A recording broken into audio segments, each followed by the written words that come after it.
Whoa, Queen. Queen is in the house. Wow, I love the crown, hey? Thank you. Can you introduce something about yourself? Sure, I'm Angie. Most people in Saigon know me as Angie the Diva. Can see that. I'm a comedian here and I'm an entertainment correspondent for IMHTMC. I have no idea what that is. It is like your catch-all for all things in Saigon. So if you want to know where to go out, if you want to know where to have fun, if you want to know where to get your motorbike serviced, anything, you can find it #IMHTMC. Okay, that's cool. I think you will like it because you like to have fun.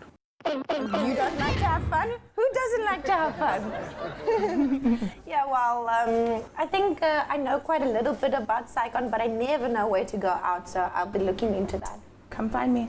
Okay, so the story today, what's happening? Can you tell us a little bit about your background? I am from Hawaii, United Hawaii. States. Yes. Aloha. I lived there most of my adult life. I wasn't born there, but that is where home is. And I've been in Saigon for about 2.5 years. I started my comedy career here, and everything that I do, I love to say I am not an English teacher. Oh, I was saying that like a little while ago. I hated how people look down upon an English teacher. Like, I know it's not really the game. Like, I don't want to be an English teacher, but I am an English teacher. There's nothing wrong with being an English teacher. Why you choose Saigon to start your job? I needed money. I was traveling around Asia for a while with my kids, and we just ran out of money. And I had a friend that I met in Cambodia, a GIệwoman, and she said, you can come to Vietnam. It's really easy to live here. It's easy to make money. You can be an English teacher. It'll be quick and fun. And so I came, I lived in Vũng Tàu for 5 months, and I hated it. I'm not really a fan of the beach either. It was really just slow. It reminded me so much of home and what I tried to get away from. So I had an opportunity to come to Saigon, and everyone was like, you're gonna hate it. It's busy, it's chaotic, it's crazy, it's dirty. And I got here and I was like,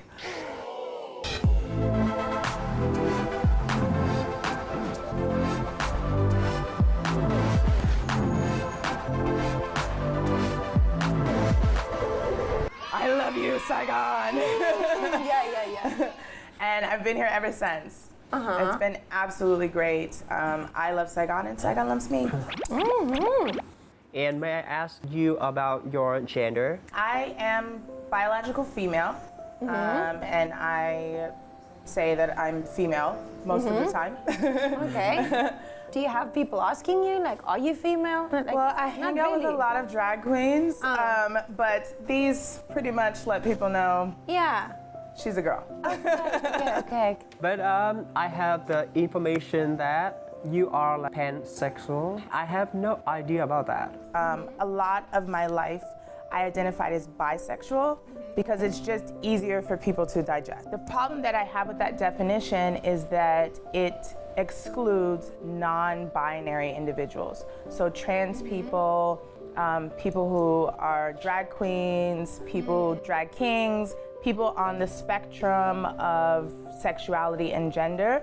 I just love people. So Everybody. non-binary, I don't know what asexual. non-binary is. Non-binary means they don't transcribe to either male or female. Oh, so they just like a Person. Human. A human. I think it's extremely attractive. To be honest, I prefer a man that like is a little bit more feminine, or I prefer a girl that has a little bit more of a boyish look to her. So the in-between is, for me, very interesting, but hard for me to talk to because I feel a little bit scared to offend somebody. But I think it's not that hard for me because I know that a lot of people, when they look at me, it's hard for them to talk to me. Just because I look different and I have a bit of confidence about me. I have a lot of confidence about me. I have a huge personality. Yes. So I felt it when you came in. Yes. So I don't have a problem talking to other people. And I find that when you try to connect with someone on just a human level, not trying to figure out what are you, then they're comfortable and they talk to me. That's fine. And if I'm lucky, we get laid. That's it. Oh, since when you realized that you have special feeling with all kind of genders? I think early on, when I was a teenager, I think I identified my first like sexual feelings were towards women. At first, I was like, okay, I'm lesbian. And then I had a friend who I grew up with for a long time, and we got involved, and so I was like, okay, well, I guess I'm bisexual then. But as I grew older and as I met more people, I just realized you don't have to put a label on everything. Identify as pansexual just so that people can put a name to it. But I'm just Angie. I don't feel the need to label myself or anyone else. If you personally have pronouns or a way that you would want to be identified as, I can respect that, but I don't need to do that. Basically, Angie is somebody that just loves somebody for who they are. Doesn't matter if they're woman or man or whatever. Yeah. It's just who you are. Would you please share with us about your childhood? We can be. I was born in Pennsylvania, and we moved to Georgia when I was about 4. And I grew up there until I was in university. And I traveled back and forth from Georgia to Hawaii during my university years. One time I came back, I got pregnant, and I moved to Hawaii permanently. So my kids were born there. I have 2 kids. They were both born there and raised in Hawaii. My childhood specifically, I was raised by a single mom. It was really good. She did her absolute best to provide for us, and she gave us really amazing opportunities. We grew up super religious. Same. Same.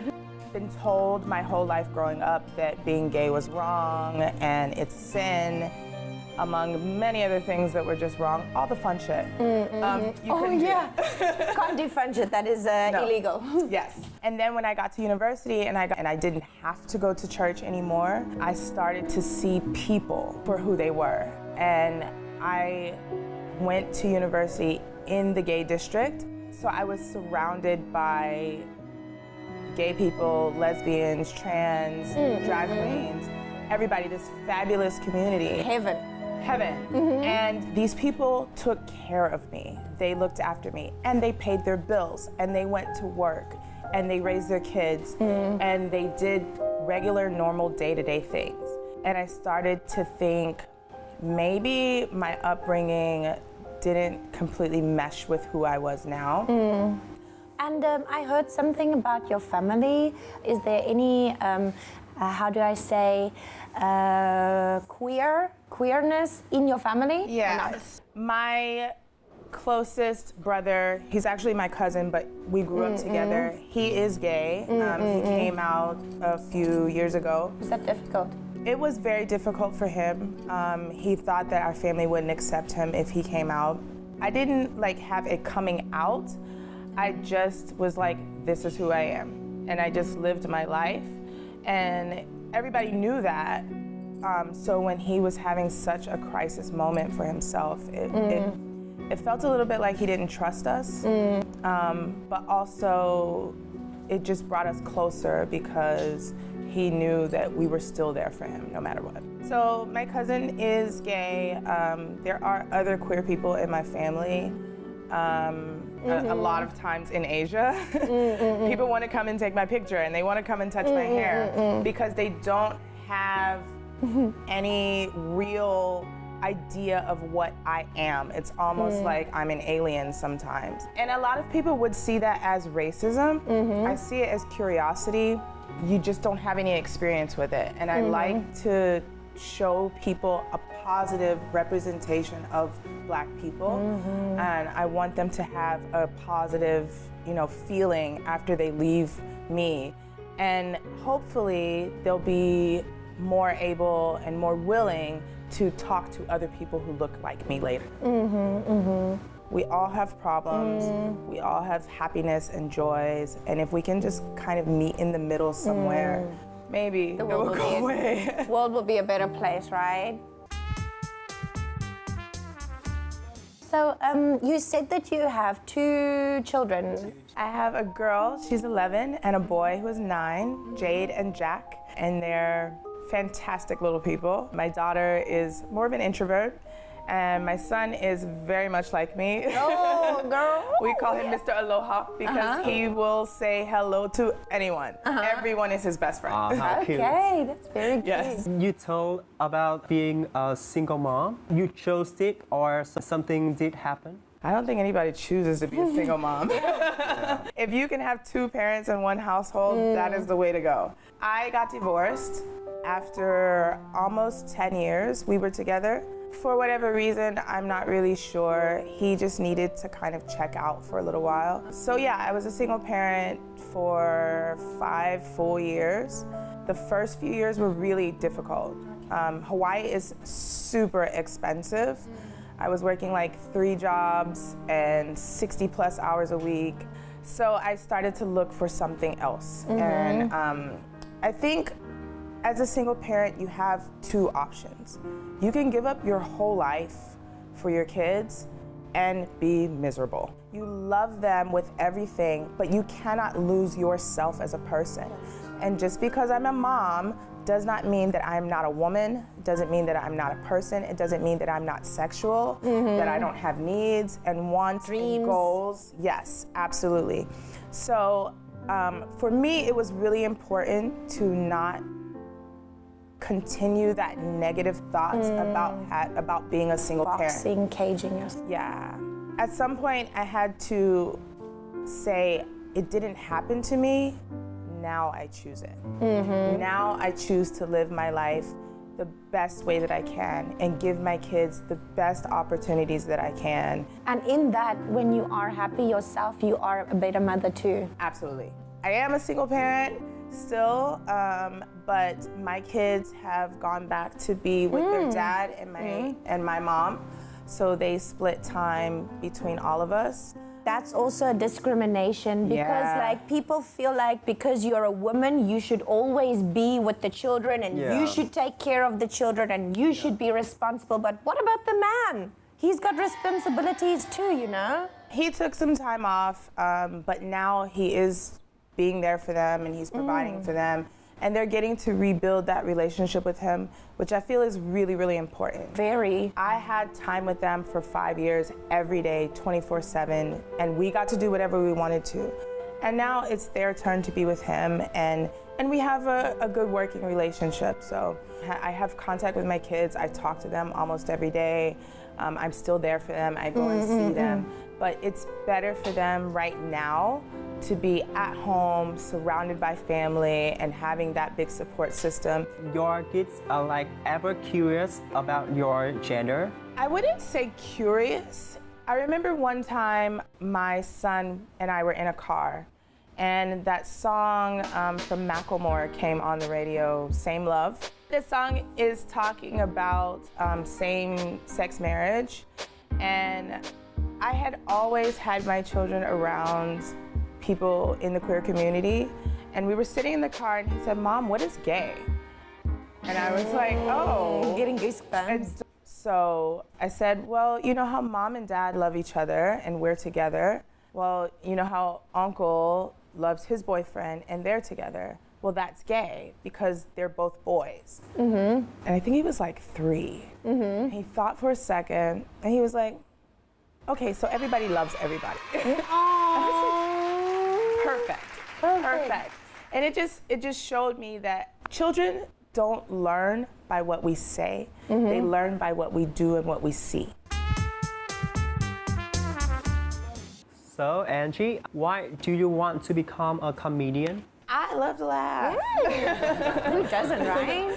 I didn't know I wanted to be a comedian at all. I'd always had kind of a big personality, and my family is just generally funny. I think this is a huge generalization, but black people tend to be very funny. So it just came kind of naturally to me. My friends were always like, oh, you're really funny. And then when I came to Saigon, I was here for maybe like a month, and I went to a comedy show. Where do you go to those things? Because I didn't even know there's a comedy scene here. So I run Saigon Funny People. We run an open mic every Monday at Indica, Saigon. We have one show a month at Bon Bar, and we have one show a month at Knick-Knack. There's also a ton of other open mics around the city. Comedy Saigon runs a few of them, and there's some other comedians who run them as well. There's some in D7. There are some there's in D3. a lot, hey? They're all over the place. I went to a comedy show, and I was a little bit drunk.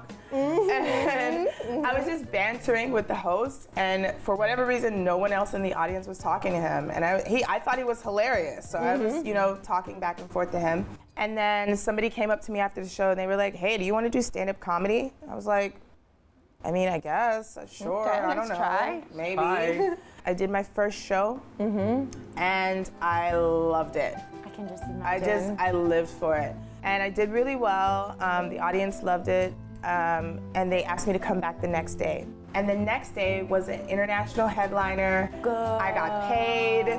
I was just like, I didn't know we could make money at this. And I was hooked. I was hooked. And it's the first thing that I've ever done in my life where I feel like it's absolutely what I should be doing. I'm super lucky. I think a lot of people never get there. And I have had a billion different jobs trying to figure out what makes me happy, what will get me up in the morning, what keeps me going. And comedy is it. Like, I love it. I love the stage. I love the limelight. I love that, like, belly laugh that people get. I love when I go somewhere and somebody's like, oh, I saw you on stage. Yeah. I love it. I love it. So what do you think about LGBT community in Saigon? This is the most diverse LGBT community I have ever been a part of. When I was in Atlanta, in Georgia, it was very segregated. Gay men partied here, drag queens partied here, lesbians were here, transgender people were here, transgender white people, white lesbians, black lesbians, like it was very very segregated. Yeah. Okay. And when I was in Hawaii, it was a bit more mixed, but still kind of segregated a bit. And then when I came here, they are amazing. The community here is so welcoming and so inclusive. Everyone is welcome, whether you are gay or queer or not. Even if you just like to be fabulous and you want to dress up on a Friday evening and you don't want people to look at you weird. Would you please share with us your love stories? Please include any spicy details. Okay, let's get specific. I'm a whore. So, Saigon is a city of whores. I'm sorry, Tinder is on and poppin', Bumble is buzzing, Grindr is everything. What is Grindr? Do you know what Grindr is? Gay dating app. Yes. I have lots of gay men friends and I help them swipe and it is so fun. The boys. Okay. All the pecs. All of the deliciousness. If you live in District 2, this is where you can be free to be yourself with your legs wide open. It's fun. Don't have to care. Interesting experience. Maybe the first time I had sex with a transgender person. I didn't know that he was transgender. And I was with a very good friend of mine, best friends. But we were really fucked up one night. We go to a gender funk party. Okay, that's where it all happened. I saw this girl in the party, or I thought she was a girl, and I saw her and I was like, hey girl, how you doing? And she was like, no, I'm serious. And so I left her and I walked around and I did my thing, and then I saw her later on and I was like, I meant it, really happening. Let's go. And so we went outside and we were talking with my friend. And I went to go get some drinks. I left her with my friend and I come back and they are making out in the grass. What the hell? Oh. I'm like, dude, what the f? That was mine. Yeah. Outdoor. Yes. On the grass. Oh. Is it illegal? So we were just chatting up again, and then we all started making out. And then he was like, so like, what's happening? I was like, dude, this is a threesome. Get the bike, let's go. Yeah. So we went back to his house, and we did the do. Oh, And it was fun. I have no complaints. actually, I am kind of traditional boy, so. a little bit shy. How about your love?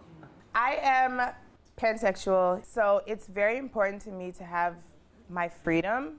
It doesn't mean that I want to sleep with everyone. It doesn't mean that I always have threesomes. Yeah. But it does mean that I want the freedom to choose. And I don't want to have to be with one person. I also don't want that other person to feel locked into a situation either. I mean, there are 7.5 billion people on this planet. I think it's really pretentious to think that I am gonna be everything for one other person. It's fun as long as you're safe to experience that with, in my opinion, as many people as possible. I like to taste the rainbow. I have 2 children. I love them both. I have more than one best friend. I love them both.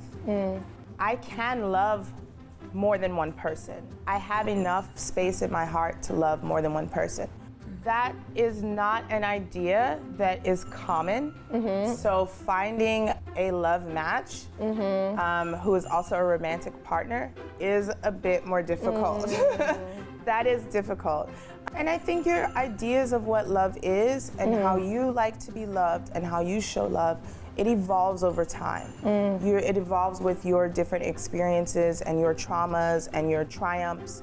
So to lock yourself into one situation for the rest of your life, I know from my personal experience, After 10 it years, ends in divorce. Yeah, it ends in divorce. Can you share the plans on near future? I would love to use my platform to help other families of color get out of the United States and experience travel and see the world. Do you have one famous comedian or somebody that you would love to meet? I would love to meet Beyonce. I mean, we best friends, but she be hella busy, you know. She got a lot of things going on. Me and her kids, they grow up together, you know. Call me, girl. I know you're busy, but let's have tea sometimes. I really want to sit on Oprah's sofa. She got a house on Maui, and I've seen it from a distance. I know where the sofa is, and I feel like she don't be sitting on it a lot. So she could invite me out, and we can have coffee or something. I mean, I want to go frolic in the garden, Oprah. Can you just invite me over, girl? I'll be there, okay? Tiffany Haddish, girl, I love you, and I tried that grapefruit thing. It worked. Yes, for that information. The grapefruit thing. Do you have any message for like LGBT community? It can be really difficult to live your truth, but I promise, if you just do it, if you get over the fear and you live your life fully, you will be happier and you will find your tribe. Mentality. When your mentality is happy, it creates your environment, and your environment becomes happy. Yes, it's worth it. Well, thanks for coming, and thanks for sharing your lovely story with us. Thank you very much for having me.